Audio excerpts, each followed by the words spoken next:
Film diawali dengan diperlihatkan sebuah panti asuhan yang bernama Greenfield House. Panti tersebut dipenuhi dengan banyak anak-anak dari berbagai kalangan usia. Mereka diasuh oleh seorang wanita yang mereka sebut Mama Isabella. Terlihat bahwa kehidupan di panti itu sangatlah menyenangkan dan penuh dengan kehangatan. Mereka makan bersama, bermain bersama, dan juga belajar bersama. Greenfield House memiliki peraturan yang tidak boleh dilanggar oleh anak-anak, yaitu mereka dilarang untuk keluar dari pagar pembatas dan mendekati gerbang utama. Seperti panti pada umumnya, satu persatu anak di sana juga akan pergi dan diadopsi oleh keluarga baru. Terdapat 3 anak tertua sekaligus terpintar di Greenfield House. Mereka adalah Emma, Ray, dan Norman. Suatu hari, seorang anak perempuan bernama Connie diadopsi dari panti tersebut. Ia pun mengucapkan salam perpisahan kepada teman-temannya yang lain. Kemudian, Connie diantarkan menuju gerbang utama oleh Mama. Setelah kepergian Connie, Emma dan Norman tak sengaja menemukan boneka kesayangannya yang mungkin tertinggal. Keduanya pun memutuskan untuk mengantarkan boneka itu ke gerbang utama. Di gerbang utama, mereka hanya melihat sebuah mobil. Betapa terkejutnya mereka melihat Connie yang sudah tak bernyawa berada di dalam mobil tersebut. Connie ditusuk oleh setangkai bunga tepat di dadanya. Kemudian terdengar suara yang mendekat di tempat tersebut. Emma dan Norman pun segera bersembunyi di bawah mobil. Di sana, mereka melihat beberapa iblis yang sedang berbincang dengan Mama. Tak diduga, tempat yang selama ini mereka pikir sebagai rumah ternyata merupakan tempat peternakan manusia yang nantinya akan dipersembahkan kepada iblis-iblis tersebut. Dan Mama yang sangat mereka sayangi adalah pelayannya. Beruntung Emma dan Norman berhasil kabur dari tempat itu sebelum ketahuan. Namun sayangnya, mereka meninggalkan boneka Connie yang menyebabkan kecurigaan di pihak Mama. Sementara Emma dan Norman yang berlari kabur masih tak bisa percaya akan apa yang mereka lihat. Pantas saja anak-anak yang diadopsi dari panti itu tak pernah mengirimkan surat ataupun berkunjung lagi. Keesokan harinya, Emma dan Norman berusaha bersikap seperti biasanya di hadapan Mama. Saat jam bermain, keduanya pun pergi melewati batas untuk menemukan jalan keluar dari tempat itu. Setelah berlari cukup jauh, mereka dihadapkan dengan sebuah dinding raksasa yang mengelilingi tempat tersebut. Mungkin mereka bisa saja kabur dari dinding tersebut. Namun bagaimana dengan anak-anak lainnya yang rata-rata di bawah 5 tahun? Mereka pun kembali sembari memikirkan cara untuk kabur bersama. Tak diduga, ternyata Mama selama ini menanamkan sebuah chip di tubuh semua anak agar bisa memantau pergerakan mereka. Chip tersebut ditanamkan di telinga masing-masing anak. Keesokan harinya, Emma dan Norman kembali pergi keluar pembatas. Di sana mereka bertemu dengan Ray yang ternyata mengikuti mereka. Emma dan Norman kemudian menceritakan kepada Ray tentang Greenfield House yang sesungguhnya. Ray yang mendengar hal itu lantas menyarankan kepada mereka untuk kabur bertiga dan meninggalkan anak-anak yang lain. Karena Ray tahu bahwa membawa anak-anak yang lain sangatlah mustahil. Namun Emma menolak saran itu dan tetap teguh ingin menyelamatkan semuanya. Sejak hari itu, Emma, Norman, dan Ray mulai bekerja sama untuk bisa membebaskan diri dan semua anak-anak di panti tersebut. Saat sedang berdiskusi di perpustakaan, mereka menemukan kode yang terselip di setiap buku yang menuliskan bahwa mereka harus kabur dari tempat tersebut. Kode itu dikirim oleh seseorang yang bernama Minerva. Itu artinya di dunia luar ada juga orang-orang yang mendukung mereka. Keesokan harinya, Mama datang dan memperkenalkan pengasuh baru yang bernama Sister Crown. Tentu saja Sister Crown didatangkan bukan untuk mengasuh mereka, melainkan untuk mengawasi mereka semua. Hari itu, Emma dan yang lainnya mulai melatih anak-anak yang lain dari segi fisik dan kemampuan berpikir mereka. Hal itu dilakukan agar mereka semua bisa kabur dari tempat itu. Kemudian, Sister Crown mendekati mereka dan mengajak mereka untuk bermain kejar-kejaran. Emma, Ray, dan Norman memanfaatkan hal itu agar bisa mengenali musuh mereka. Tak disangka, meski tubuhnya terlihat besar, namun Sister Crown ternyata memiliki kecerdikan yang cukup tangguh untuk menangkap anak-anak. Namun sayang, Norman dan Ray berhasil memenangkan permainan itu. Yap, kecerdikan dan kepintaran kedua anak ini juga tak bisa diremehkan. Di balik sikapnya itu, Sister Crown ternyata memiliki ambisi yang terselubung, di mana ia berniat untuk menjadi mama di panti tersebut dan menggantikan Mama Isabella.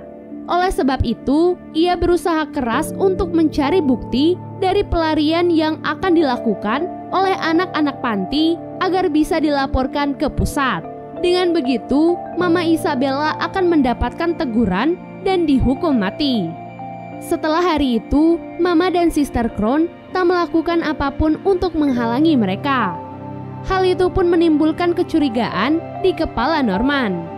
Ia merasa bahwa di antara mereka dan anak-anak yang lain terdapat mata-mata yang membantu Mama untuk mengawasi mereka. Norman mendapatkan ide untuk mengungkap mata-mata tersebut. Pada malam harinya, mereka mengundang Don dan Gilda untuk datang ke perpustakaan. Di sana, mereka pun memberitahu Don dan Gilda kebenaran dari Greenfield House sekaligus mencari mata-mata di antara mereka. Norman memberitahu lokasi sebuah tali yang rencananya akan mereka gunakan untuk kabur kepada Don dan Gilda. Namun, Norman sengaja memberikan lokasi yang berbeda untuk Don dan Gilda. Keesokan harinya, rencana Norman ternyata berhasil. Ia pun mengumpulkan Emma dan Ray untuk mengungkapkan mata-mata tersebut. Bukan Don atau Gilda, namun mata-mata itu ternyata adalah Ray. Norman yang cerdas ternyata telah menipu Ray, di mana lokasi yang ia beritahukan sebelumnya hanya Ray dan Emma yang tahu. Ray akhirnya mengakui hal tersebut. Namun ia melakukan hal itu bukanlah tanpa alasan. Namun ia sengaja menjadi mata-mata untuk upaya pelarian mereka. Sejak masih kecil, Ray menawarkan dirinya untuk menjadi bawahan Mama agar bisa mendapatkan beberapa barang yang ia inginkan dari luar dinding, serta menegosiasikan pada Mama agar ia dibunuh pada saat berusia 16 tahun. Berkat hal itu, Ray akhirnya berhasil menciptakan alat untuk menghancurkan alat pelacak yang ditempelkan di telinga mereka. Oleh sebab itu, kini tim mereka pun menjadi 5 orang, yaitu Emma, Norman, Ray, Don, dan Gilda. Saat mereka berlima sedang berdiskusi bersama, Sister Crown tiba-tiba mendekati mereka. Kini Sister Crown menawarkan kerjasama kepada mereka, di mana ia akan membantu mereka untuk kabur agar ia bisa menjadi mama seperti keinginannya. Namun, anak-anak itu lebih dulu menyadari niat terselubung dari Sister Crown, di mana ia hanya ingin mencari bukti percobaan pelarian dari mereka untuk tujuan pribadinya. Dan pada akhirnya, anak-anak itu akan tetap ditangkap dan dibunuh juga. Pada malam hari, Emma dan yang lainnya pun pergi ke kamar Sister Crown untuk menggali informasi darinya. Dari pertemuan itu, Sister Crown pun mengetahui rahasia di mana kelima anak itu ternyata telah memiliki alat untuk menghancurkan alat pelacak yang terpasang di telinga mereka. Kelima anak itu pun memanfaatkan Ray untuk melaporkan kepada Mama tentang Sister Crown yang mulai mendekati mereka. Hal itu dilakukan agar Mama terhasut dan menyingkirkan Sister Crown.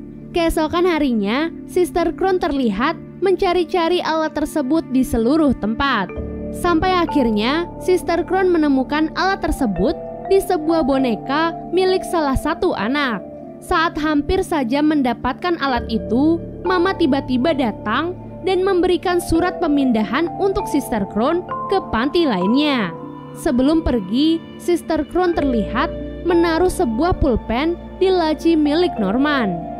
Kemudian, Sister Crown pun pergi ke gerbang utama. Di sana ia bertemu dengan atasannya yang disebut dengan nama Grandma. Kemudian saat itu juga, Sister Crown dieksekusi oleh iblis.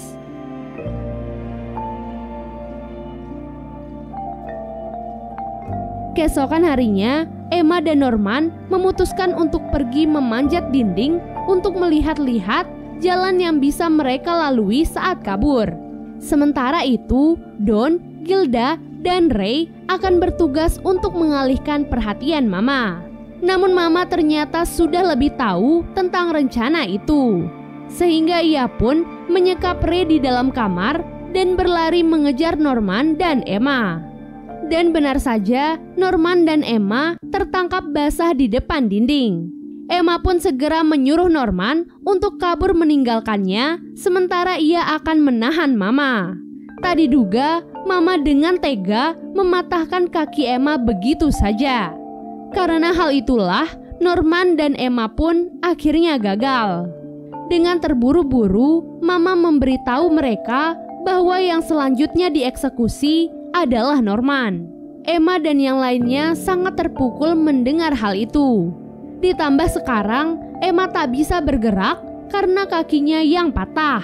Akhirnya, pada hari eksekusi, mereka meminta Norman untuk kabur sendirian dan menunggu mereka di atas dinding sampai Emma pulih kembali.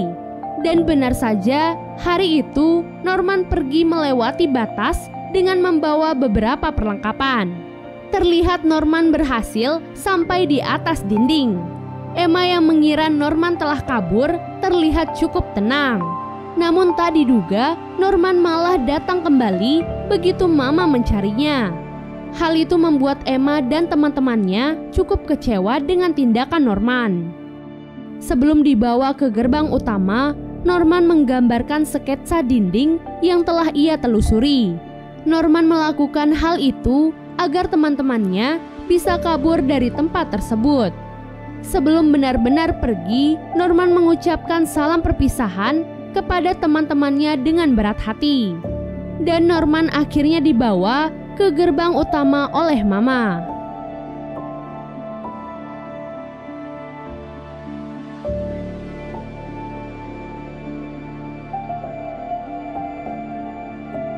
Setelah kepergian Norman, Emma dan Ray terlihat sangat murung dan bahkan menyerah akan mimpi mereka untuk kabur. Setelah 2 bulan lamanya, mereka tak melakukan usaha apapun. Kini tibalah giliran Ray untuk dieksekusi. Emma pun pergi menemui Ray di sebuah ruangan. Tak disangka, selama 2 bulan itu, keduanya tak menyerah sama sekali. Melainkan mereka telah memikirkan cara yang lebih matang untuk rencana pelarian mereka.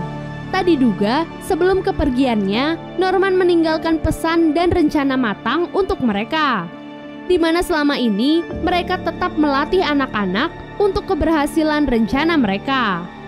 Selain itu, semua persiapan juga telah rampung. Kini waktunya untuk menjalankan rencana itu. Pada malam itu, Ray dan Emma bekerja sama untuk menipu Mama, di mana mereka sengaja membuat kebakaran dan berpura-pura seolah-olah Ray akan menjadi korban kebakaran tersebut. Rencana itu juga diperkuat dengan dilepasnya pelacak di telinga Ray untuk diletakkan di dalam kebakaran itu. Mama lantas berlari untuk mengambil alat pemadam dan sibuk memadamkan api di sana. Kesempatan itu kemudian digunakan oleh Emma dan anak-anak lainnya untuk kabur bersama. Sebelum kabur, Emma meminta maaf kepada anak-anak yang masih di bawah umur 6 tahun karena tak bisa membawa mereka. Namun Emma berjanji akan kembali dan menjemput mereka nanti saat mereka telah siap. Setelah itu, Mama baru menyadari bahwa ia telah ditipu oleh Emma dan yang lainnya. Mama pun segera berlari mengejar mereka dan menginfokan kepada peternakan yang berada di luar dinding untuk mengepung anak-anak tersebut di jembatan penyeberangan. Namun Norman ternyata cukup cerdas untuk mengetahui taktik itu, sehingga ia menuliskan rencana agar teman-temannya tak melewati jembatan, melainkan melewati jalan lain, di mana mereka harus melewati sebuah tebing dengan menggunakan tali bantuan. Dengan kerjasama dan latihan mereka selama ini, anak-anak itu pun satu persatu mulai melewati tebing tersebut. Sampai saat tersisa giliran Emma untuk menyeberang, Mama datang dan menghampirinya. Mama mempengaruhi Emma agar tidak pergi dari panti.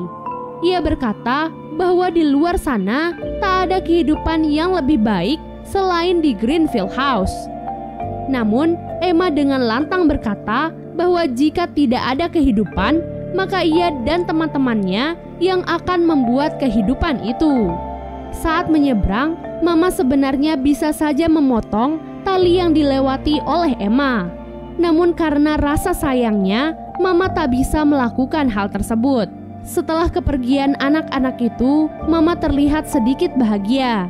Karena di dalam lubuk hatinya yang terdalam, ia sebenarnya menginginkan kehidupan yang lebih baik untuk anak-anaknya itu.